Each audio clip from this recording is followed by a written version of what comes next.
الرمال المتحركة هو عنوان فيلم بثته الجزيرة يتحدث عن قصة تصدي أهالي درنا وثوارها لتنظيم الدولة وإجباره على الخروج من المدينة بعد معركة استمرت 8 أشهر. لكن لا تقتصر عبارة الرمال المتحركة على الفيلم، بل تصلح عنوانا للأزمة الليبية. فها هو مجلس شورى مجاهدي درنا ومعه ثوار المدينة يتعرضون منذ أيام وربما لفترة قادمة غير معلومة، يتعرضون لقصف مصري شبه يومي بتنسيق مع قوات خليفة حفتر. عنوان القصف هذه المرة هو القضاء على تنظيم الدولة. نناقش رمال ليبيا المتحركة، والبداية من تقرير محمد إبراهيم. يحتفلون بإخراج آخر مسلحي تنظيم الدولة. معركة ضروس خاضها أهالي درنا لأشهر 8 انتهت بعودة الحياة إلى طبيعتها في مدينتهم. قصة استعادة مدينة درنا ومعركتها مع تنظيم الدولة سلط عليها الضوء الفيلم الوثائقي الرمال المتحركة ضمن سلسلة تحقيق خاص التي تعرضها قناة الجزيرة. كيف دخل التنظيم إلى المدينة الساحلية الليبية؟ وما هي أدواته في التمدد وتجنيد المهاجرين وضمهم إلى صفوفه؟ وكيف تواطأت قوات اللواء المتقاعد خليفة حفتر مع تنظيم الدولة الإسلامية؟ أسئلة أجاب عنها قادة معركة درنا التي دفع ثمنها عشرات الضحايا من خيرة شباب المدينة وثوارها حتى نالت حريتها وأعادت لملمة جراحها.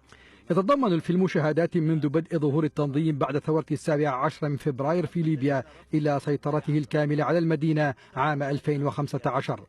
السيطرة التي تبعها ممارسات تعسفية كما يقول الأهالي حتى ضاقوا بها ذرعا. جمعت الكتائب نفسها عن طريق العمل السري وتوحدت تحت تحالف عرف بمجلس شورى مجاهدي درنا وضواحيها، وخاضت معركة شرسة بمساندة قوات حكومة الوفاق الوطني وانتهت بهزيمة تنظيم الدولة.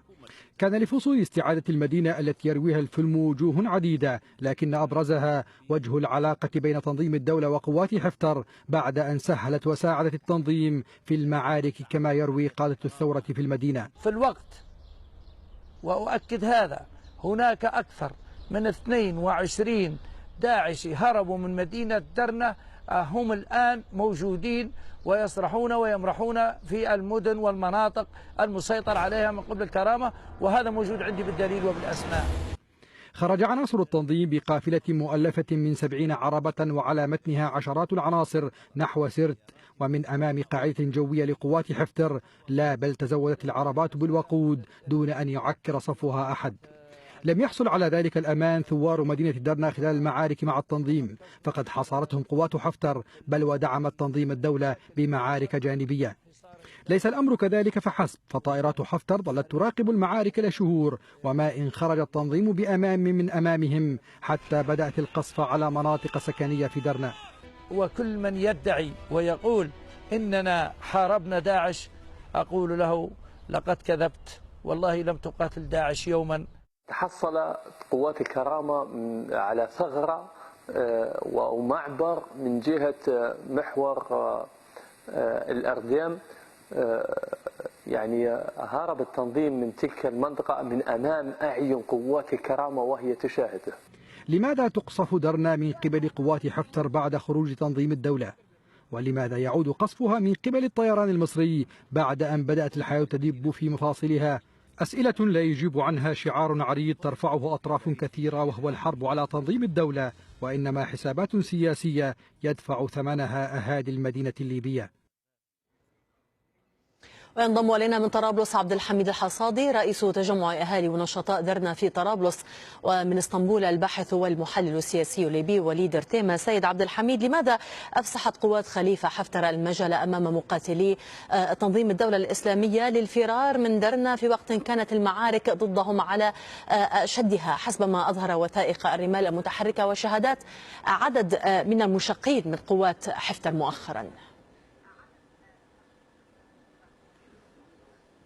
نعم، في البداية أحيي قناة الجزيرة على هذا الفيديو الوثائقي الذي بعنوان الرمال المتحركة الذي لخص المشهد وحقيقة الأوضاع في مدينة درنا أحييها في الوقت الذي يعني تخاذلت كثير من القنوات الليبية في نقل الصورة التي فعلا موجودة في مدينة درنا وحقيقة الأمور في مدينة درنا نتيجة يعني سيطرة عملية الكرامة أو إعلام الكرامة على المشهد الليبي، وحاولوا أن يضللوا المشاهد أو المواطن الليبي عن حقيقة الانتصار الذي حصل في مدينة درنا، وهو بالتأكيد انتصار لليبيا كافة في أن مدينة تتحرر من هذا التنظيم في غضون 8 أشهر أو 10 أشهر بمفردها دون مد يد العون من الحكومة أو من أي تدخل ربما أجنبي أو غربي. الحمد لله يعني درنا تحررت في أقل من 8 أشهر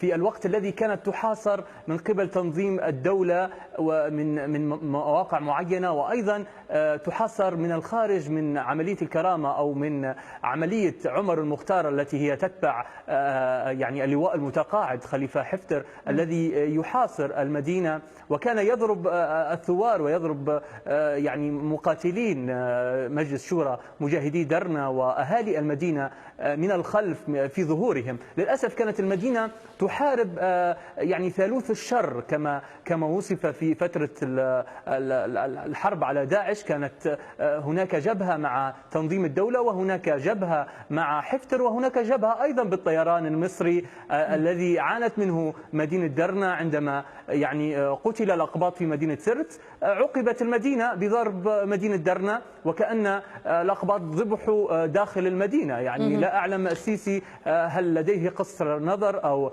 أم ماذا. للأسف الشديد طيب. يعني ربما موضوع القصر المصري سنتطرق إليه وجد في هذا الممر لتنظيم الدولة لكي يخرج من مدينة درنا المقبلة. سيد نعم. عبد الحميد، سيد وليد درتيمة، نعم. بالنسبة لحفتر هل نعم. يكفي سيد درتيمة، السؤال لسيد وليد درتيمة من اسطنبول، هل يكفي عداء حفتر لمجلس مجاهدي درنا كي يمد يده لتنظيم الدولة ويؤمن ممرا آمنا لهم، وهو يجاهر الآن بحربه ضد الإرهاب؟ في البداية أحييك وأحيي كل مشاهدين قناة الجزيرة.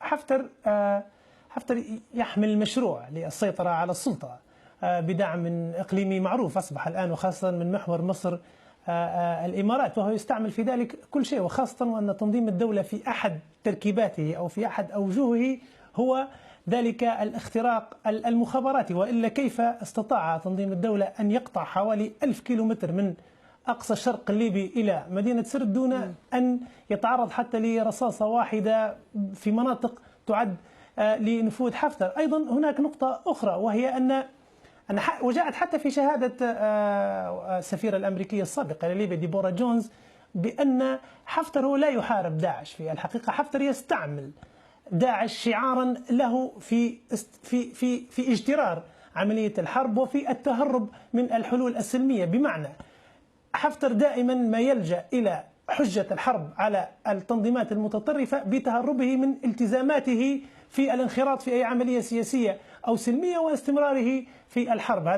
هذه من ناحية. ومن ناحية أخرى حفتر الآن تورط في التزامات إقليمية. أنا لا أعتقد الآن أصبح الأمر بيد حفتر أو كما يريد حفتر. حفتر لا يملك قراره في الشرق الليبي بشكل كامل، هو خاضع إلى مخطط إقليمي يعني يتصدره مصر أو يتصدره النظام المصري كمقاول لهذه العملية على الأرض، والإمارات كدعم مادي. والآن تبحث هذه الأطراف حتى على وكيل دولي، وقد تجد في روسيا من يلعب هذا الدور من أجل مصالح روسية وليس لأجل مصالح ليبية ولا إماراتية ولا مصرية للأسف. طيب. سيد عبد الحميد الحصادي، في الوقت الذي خاض فيه مقاتلو مجلس مجاهدي درنا معارك شرسة ضد تنظيم الدولة، يقول أحمد المسماري وهو ناطق باسم قوات حفتر عن مجلس ثوار درنا، يقول عنهم: نحن مقتنعون بأنهم جماعات إرهابية تنتمي لتنظيمات مثل القاعدة وبقايا تنظيم الدولة وبقايا تنظيم الدرع الإخوانية. ما هو ردك؟ نعم بالتأكيد، يعني الحكام الطغاة في العالم بشكل عام دائما لابد أن يجدوا شماعة لكي يعني يعلقوا عليها يعني شنات هجماتهم أو مشروعهم، يحاولوا أن يمروا مشروع من خلال هذه الشماعات التي لابد أن تكون موجودة. مدينة درنا أو مجلس شورى مجاهدي درنا هو مكون من العديد من الكتائب التي يعني حاربت يعني معمر القذافي أو النظام السابق، وكانت لها اليد البيضاء في تحرير ليبيا من نظام العقيد معمر القذافي. ومن ثم يعني تكون هذا الجسم عندما يعني وجدت الحاجة له في أن يحارب تنظيم الدولة في مدينة درنا. أعتقد بأن هناك جهود الآن يعني حثيثة في اتجاه المصالحة وفي اتجاه يعني التفاوض والحوار، وأعتقد أن مجلس شورى مجاهدي درنا لن يتوانى ولن يتأخر في إذا توفر مناخ حقيقي وبيئة حقيقية للتفاوض والحوار وضمانات حقيقية في أنه يحل نفسه عن طريق التفاوض وعن طريق الحوار إذا وجدت هذه البيئة. وكانت هناك الحقيقة خطوات الأيام الماضية عندما أطلق يعني عقيلة صالح رئيس البرلمان في طبرق، أطلق بأن هناك مبادرة للحوار. كانت هناك قبول من مجلس شورى مجاهدي درنا وقبول من المناطق المجاورة، ولكن يبدو بأن السيسي رفض هذا الحوار بضربه لمدينة درنا بعد أن علم بأن حفتر سمح بدخول المواد الغذائية ودخول الغاز والبنزين والطهو وغاز الطهي الذي منع أكثر من عامين الآن. يبدو بأن أوامر سيسي لا تريد الصلح في مدينة درنا. ما تأثير القصف المصري اليوم لدرنا على ما يجري ضمن هذا الإطار في إطار التوافقات؟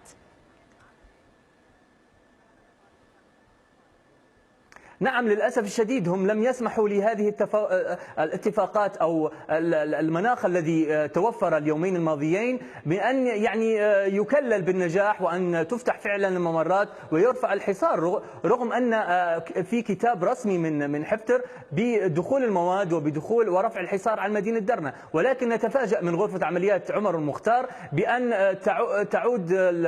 يعود الخناق على المدينة ويمنع الغاز ويمنع البنزين وتمنع المواد الغذائية من الدخول المدينة بعد ضربات الطيران المصري. نعلم جميعا بأن أنصار الشريعة الآن في ليبيا قد حلت نفسها بكتاب رسمي بأن أنصار الشريعة حلت نفسها في ليبيا. وأعتقد بأن مجلس شورى مجاهدي درنا سيحل نفسه بنفسه إذا توفر مناخ حقيقي للمصالحة والتفاوض. ونحن نعمل يعني جاهدين بأن يتوفر هذا المناخ في تونس بتواصلنا مع بعثة الأمم المتحدة عن طريق مارتن كوبلر بأن هناك مساعي لجلب كل أطراف الصراع في المنطقة هناك للتفاوض في تونس لخلق أجواء ربما تكون يعني منقذ للجميع ويكون الصلح والحوار. ومن خلال الحوار بالتأكيد الجميع يجد له يعني ضمانات. سيد وليد، تتمة لحديثك عن أدوار إقليمية ودولية في مؤتمر الصحفي بالقاهرة، سيرجي لافروف معلقا على القصف المصري يقول إن روسيا تدعم التحركات المصرية والإماراتية في الأراضي الليبية. ما الذي يجمع مصر بروسيا بالإمارات؟ هي ما يجمعها هي المصالح، والمصالح في ليبيا للأسف غالبا ما تكون هي مصالح مادية أو طموحات للسيطرة باستثناء الإمارات. الإمارات هي تريد أن تضرب أي حراك عربي نحو الحرية ونحو تأسيس دول ديمقراطية تبدأ مشوارها في الحكم المدني. مصر تريد أن تسيطر بشكل أو بآخر على الشرق الليبي، وخاصة أن هناك في منابع النفط، وصرح السيسي أكثر من مرة بهذا الطموح، وحتى الإعلام المصري اشتغل إلى مدة على فترة طويلة بهذا الخط.